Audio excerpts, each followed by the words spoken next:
Loving versus Virginia, the fight to end race-based restriction on marriage. The 1967 Loving v. Virginia case on interracial marriage helped improve our rights by making interracial marriage legal. The Lovings carried on the responsibility of eliminating those laws and ultimately changing people's perception on interracial relationships today. Although it may seem like this was an easy task, Mildred and Richard Loving faced many obstacles when pursuing this movement. The Lovings grew up in a small town in Virginia where segregation was not pressed on the people. They lived as neighbors in Caroline County near Central Point, where they fell in love. Richard Perry Loving was born on October 29, 1933, to Lola Allen and Twillie Loving. And Mildred Dolores Jeter was born on June 22, 1939, to Theoliver Jeter and Musiel Beard. Although they were 6 years apart, this did not affect their love for each other. The Lovings first met when Mildred was 11 and Richard was 17, but their dating courtship didn't begin until years later. Growing up about 3 or 4 miles apart, they were raised as a family, regardless of race. They often came together over music and drag racing, since it was not uncommon for people of different races to come together and sometimes date. Richard and Mildred dated on and off for a couple of years before they decided to get married after Mildred became pregnant with her second child. The Lovings then traveled to Washington, D.C., where they could get married because it was legal, unlike in Virginia. Unfortunately, on July 11, 1958, about a month after the wedding, a sheriff who had supposedly been given a tip surrounded their bed and told them to get up. In an interview with ABC News, Mildred says, The night we were arrested, I guess it was about 2 a.m. And I saw this light, and I woke up and it was the policeman standing beside the bed. And he told us to get up, that we was under arrest. They were then brought to a Bowling Green jail where Richard spent a night before being released on a $1,000 bond. Mildred, however, was not allowed a bond. She then spent 3 nights alone in a small woman's cell. Then, when she was finally released, it was to her father's care. After the couple pled guilty, the judge, Leon M. Basil, gave them a choice: leave Virginia for 25 years or go to prison. Leaving behind their family and friends, the Lovings attempted to make a new life in Washington, but they never felt at home. Mildred struggled to adapt to city life since she was a country girl who was used to a rural area where there was room for kids to play. Wanting to see family, the Lovings would defy the court order to occasionally return to Virginia.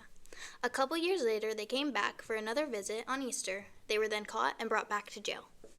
In the backdrop of the Lovings' struggle, the civil rights movement was taking root. In 1964, Mildred wrote a letter to attorney Robert F. Kennedy for help. Kennedy then told her to contact the American Civil Liberties Union, or the ACLU. They successfully found 2 attorneys, Bernard Cohen and Philip Herkshop, and they helped reopen the case. We have 3 children and cannot afford an attorney. We wrote to the Attorney General. He suggested that we get in touch with you for advice.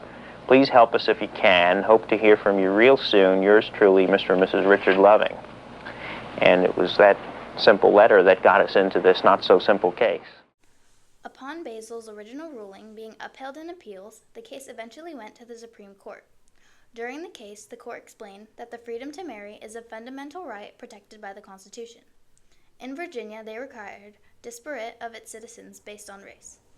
At the October term 1958 of the Circuit Court of Caroline County, a grand jury issued an indictment charging the Lovings with violating Virginia's law on interracial marriage. Then, on January 6, 1959, the Lovings were found guilty and were sentenced to a year in jail. The Lovings began their legal battle in November 1963, fighting for the right to marry in all U.S. states. With the help of Bernard Cohen and Philip Herkshop, the 2 ACLU lawyers, the couple asked for Judge Basil to terminate their conviction and set aside their sentences. While Basil refused, Cohen and Herkshop took the case to the Virginia Supreme Court of Appeals, which supported Basil's original ruling. Following another appeal, the case made its way to the United States Supreme Court in April of 1967. During some arguments before the Supreme Court, Virginia's Assistant Attorney General Robert D. McWane III defended his state's anti-miscegenation laws and compared it to similar regulations against incest and polygamy. Cohen and Herkshop argued that Virginia's law was illegal under the 14th Amendment, which guarantees all citizens equal protection under the law. During one exchange, Herschop stated that Virginia's interracial marriage law and others like it were rooted in racism and that white people were the superior race. These are not health and welfare laws, he argued. These are slavery laws, pure and simple. The Supreme Court announced its ruling in Loving v. Virginia on June 12, 1967. The justices then found that Virginia's interracial marriage law violated the 14th Amendment to the Constitution. Under our Constitution, the freedom to marry or not marry a person of another race resides with the individual and cannot be infringed by the state. Chief Justice Earl Warren wrote, "The landmark ruling not only overturned the Loving's 1958 criminal conviction, it also struck down existing laws against interracial marriage in 16 U.S. states, including Virginia." Despite the court's decision, however, some states were slow to alter their laws. The last state to officially accept the ruling was Alabama, which only removed its anti-miscegenation law from its state constitution in the year 2000. Following Loving v. Virginia, the Supreme Court made all anti-miscegenation laws unconstitutional. In addition to this immediate effect, however, Loving also had a profound effect on same-sex marriage cases.